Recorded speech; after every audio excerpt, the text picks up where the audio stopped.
नमस्ते, मैं हूं सुरेश कुमार एकलवे और आप देख रहे हैं Hindustan news and tips. Pakistan को साध कर भारत की मोर्चेबंदी में जुटे चीन को बड़ा झटका लगा है। सिर्फ चीन इस झटके का शिकार नहीं हुआ है, बल्कि पाकिस्तान के भी होश उड़ गए हैं। साल 2016 में शुरू हुआ जिनपिंग का dream project belt and road initiative डब्बे में बंद होने जा रहा है। या यूं कहे कि 2020 से लेकर 2021 की पहली तिमाही तक इस पर 10% भी निर्माण नहीं हो सका है। अब चीन को अपने अरबों डॉलर डूबने का डर सता रहा है, जबकि पाकिस्तान को अपनी बर्बादी की आहट साफ साफ सुनाई देने लगी है। खास बात यह है कि BRI प्रोजेक्ट अगर फेल हुआ तो इसमें सबसे बड़ी आर्थिक चोट पाकिस्तान को ही लगेगी। BRI के तहत बनने वाले चाइना पाक आर्थिक गलियारे पर मदरसा मुल्क ने अपनी GDP तक दांव पर लगा दी है। इस प्रोजेक्ट से उन्नति के ख्वाब देख रहा पाकिस्तान इसकी वजह से अरबों डॉलर का कर्जदार बन गया है। अगर इस योजना को पलीता लगा तो चीन तो यह नुकसान सहन कर जाएगा, मगर पाकिस्तान का पर खड़ा होगा, इसकी कल्पना से ही देश के योजनाकारों की फटने लगी है। मजे की बात यह है कि परोक्ष तौर पर BRI प्रोजेक्ट गर्त में जा चुका है और चीन ने इसमें हो रहे निवेश को सिर्फ काम चलाऊ कर दिया है। यहां तक कि BRI के नाम पर पाकिस्तान समेत इससे जुड़े देशों को कर्ज देना भी बंद कर दिया गया है। आपको बता दें कि साल 2015 में BRI में $75 बिलियन का निवेश हुआ था, जबकि 2020 में मात्र $3 बिलियन ही निवेश किया गया। हैरानी की बात यह है कि BRI से 71 देश जुड़े हुए हैं। ऐसे में $3 बिलियन की रकम ऊंट के मुंह में जीरे के समान है। जबकि चीन ने शुरुआत में BRI प्रोजेक्ट की लागत $1 ट्रिलियन के करीब तय की थी। विशेषज्ञों के मुताबिक चीन 2018 तक इस प्रोजेक्ट पर 154 खरब रुपए खर्च कर चुका है, जिसमें सबसे अधिक निवेश एशिया में किया गया है। एशिया के भीतर भी पाकिस्तान में सबसे ज्यादा पैसा बहाया गया है। एक अनुमान के अनुसार चीन ने मदरसा मुल्क में CPC प्रोजेक्ट पर $30 अरब से ज्यादा खर्च कर दिए हैं। मगर चौंकाने वाली बात यह है कि यहाँ 20% निर्माण कार्य भी नहीं हो पाया है। पाकिस्तान ने नवाज शरीफ के कार्यकाल में इस प्रोजेक्ट पर गंभीरता दिखाई थी, लेकिन साल 2018 में इमरान खान की सरकार ने इस प्रोजेक्ट को कोई खास तवज्जो नहीं दी।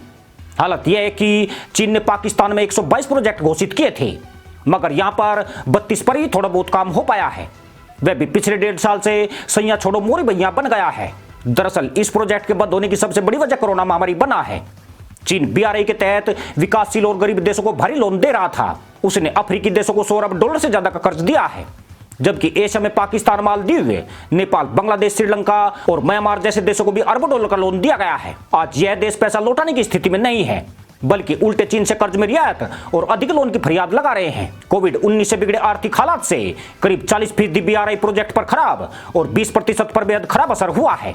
कोविड-19 महामारी से आई मंदी की वजह से चीन के पास BRI के तहत बनाई परियोजनाओं के लिए पैसा नहीं है। चीन के कई कारोबार डूब रहे हैं, तो वहीं उसके नागरिक विदेशों में सरकारी निवेश का विरोध भी करने लगे हैं। यही कारण है कि जिनपिंग का ये ड्रीम प्रोजेक्ट अब खटाई में जा रहा है, पर असली बाजे तो पाकिस्तान के बजने वाले हैं। सिर्फ बाजे ही नहीं, तहमंद फ्री होने की तरफ बढ़ रहे मदरसा मुल्क की तस्वीर पे भी कैक्टस के पौधे उगाती नजर आएगी। साल 2015 में गाजे बाजे और गधिया नृत्य के आयोजन के साथ शुरू हुआ चाइना पाक आर्थिक गलियारा उसके लिए पहले ही जी का जंजाल बना हुआ था।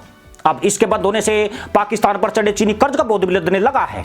जिस CPEC के तहत उसने चीन से लोन उठाया था, उस CPEC के नहीं बन पाने से उसको कोई इनकम नहीं हो रही है, बल्कि उसने इसमें जो निवेश किया था उसकी वापसी की भी कोई उम्मीद नहीं रही है। चीन ने भी इस प्रोजेक्ट को टुकड़ों में बनाना शुरू किया था, इसलिए कहीं ये 2 किलोमीटर तक बना, कहीं पर कुछ 100 मीटर ही बन पाया है। बीच के टुकड़ों में उड़ती धूल पाकिस्तान की अर्थव्यवस्था को मटमैला कर रही है। सिर्फ इतना ही नहीं, पाकिस्तान को CPC प्रोजेक्ट के तहत 9 आर्थिक जोन का निर्माण करना था, परंतु वह अब तक एक भी नहीं बना सका है।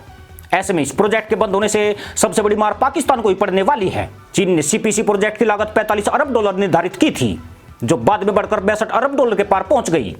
बताया जाता है कि चीन अब तक $30 अरब पाकिस्तान में खर्च कर चुका है, मगर यहां पर 20% भी काम नहीं हो पाया है। पाकिस्तान के लिए दिक्कत यह है कि बगैर CPEC बने ही उसे दिसंबर 2019 से चीनी कर्ज का सूद चुकाना पड़ रहा है। कहा जाता है कि पाकिस्तान हर साल $2 करोड़ ब्याज के रूप में चुकाता है। यानी CPEC को कलपरोक्ष बताकर चीन ने पाकिस्तान के हाथ में कटोरा थमा दिया है। अब पाकिस्तान उस कटोरे से भीख मांगकर चीनी कर्ज के सूद की पूर्ति कर रहा है। पाकिस्तान के योजनाकार इस बात से घबरा रहे हैं कि अगर चीन ने BRI प्रोजेक्ट बंद करने का ऐलान कर दिया तो उस हालत में पाकिस्तान का क्या होगा। पाकिस्तान की मदरसा पैदाइश को हुक्मरानों ने यकीन दिलाया था कि पाकिस्तान का CPC प्रोजेक्ट उनके लिए मील का पत्थर साबित होगा। इससे मदीने की रियासत तैयार होगी और जाहिलों को जैतून के तेल की बोतल लेकर हीरा मंडियां नहीं खोलनी पड़ेगी, बल्कि इनकी गधा गाड़ी भी टमटम में बदल जाएगी।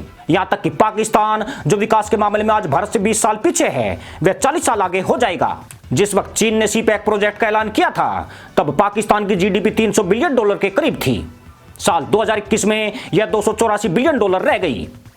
वह दुनिया में 42वें स्थान पर आ गया है, जबकि चाइना $14.1 ट्रिलियन के साथ दूसरे और भारत $2.9 ट्रिलियन के साथ 5वें स्थान पर आ गया है। $21 ट्रिलियन के साथ अमेरिका पहली पायदान पर कब्जा जमाए हुए है। पाकिस्तान ने अपनी जीडीपी का करीब 84% हिस्सा विदेशी और घरेलू कर्ज से लिया है। इसमें चीन की हिस्सेदारी 54% से भी ज्यादा है। इसका मतलब यह है कि कोई भी देश अगर विदेशी निवेश हासिल करता है तो उसे सदैव 50% से नीचे रखता है। अगर वह ऐसा नहीं करेगा तो किसी भी प्रोजेक्ट में 50% से ज्यादा निवेश करने वाली व्यक्ति या संस्था का उस प्रोजेक्ट पर एकाधिकार हो सकता है। मगर पाकिस्तान ने ऐसा नहीं किया है। चीन से आंख मूंद कर कर्ज लेते लेते पाकिस्तान ने अप्रत्यक्ष तौर पर खुद को चीन के हवाले कर दिया है। चीन ने पाकिस्तान के भीतर अपने ज्यादातर प्रोजेक्ट में 70% तक निवेश किया है। सीपैक प्रोजेक्ट में चीन ने भारी निवेश किया है। मजे की बात यह है कि इस प्रोजेक्ट में सबसे ज्यादा फायदा भी चीन को ही होना है। इस गलियारे के निर्मित हो जाने से ऊर्जा आयात करने के लिए 12,000 किलोमीटर लंबे रास्ते के मुकाबले उसका रास्ता छोटा हो जाएगा। इससे चीन को प्रतिवर्ष लाखों डॉलर की बचत होनी थी। साथ ही हिंद महासागर तक उसकी पहुंच भी आसान होना तय थी।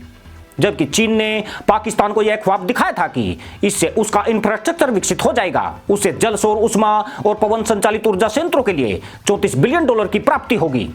इससे पाकिस्तान का ऊर्जा संकट खत्म होने के साथ वह चीन की तरह आत्मनिर्भर देश बन जाएगा। यानी यह मुल्ला का ऐसा ख्वाब था जिसमें गधे की पूंछ पकड़कर नदी को तैरकर पार किया जाता है। साथ ही यह उम्मीद भी पाली जाती है कि वह अगले किनारे पर गधे से बैल बन जाएगा। यह मदरसा मुल्क इसी ख्वाब का शिकार हो गया है। चीन ने पाकिस्तान में सीपैक अपने लाभ हेतु शुरू किया था। उसने भारी निवेश किया, मगर यह तमाम निवेश उसने कर्ज के तौर पर पाकिस्तान को दिया है। इस निवेश पर भी वह 6 से लेकर 7.5% तक ब्याज वसूल कर रहा है। हैरानी की बात यह है कि भैंगे मुल्लाओं की समझ में यह नहीं आया कि $45 अरब की परियोजना से उन्हें किस जादू से हर साल $34 अरब हासिल हो जाएंगे। परंतु अब $34 अरब तो छोड़िए, मुसीबत यह बन रही है कि बगैर सीपैक बने ही वह इस पर खर्च हो चुके $30 अरब कहां से चुकाएगा। खास बात यह है कि चीन भी अब इस प्रोजेक्ट के नाम पर फंडिंग नहीं कर रहा है। पिछले दिनों ही पाकिस्तानी संसद में इसका खुलासा हुआ था कि पिछले 1 साल से चीन ने सीपीसी प्रोजेक्ट के नाम पर उन्हें धेला तक नहीं दिया है। ऐसे में पाकिस्तान के सामने सीपीसी से ज्यादा खुद का अस्तित्व बचाने की चुनौती है। चीन का भारी भरकम कर्ज लौटाने का उसके पास कोई जरिया नहीं है। इस हालत में चीनी अभी लाओस और जिबूती जैसे फैसले लागू कर सकता है। यूं भी चीन का असूल है कि वह दिया हुआ छोड़ता नहीं है, टूटे हुए को कभी तोड़ता नहीं है, यानी उसे पूरा ही निगल जाता है। इसी के साथ अनुमति दोस्तों। जय जवान, जय किसान, जय हिंद, वंदे मातरम।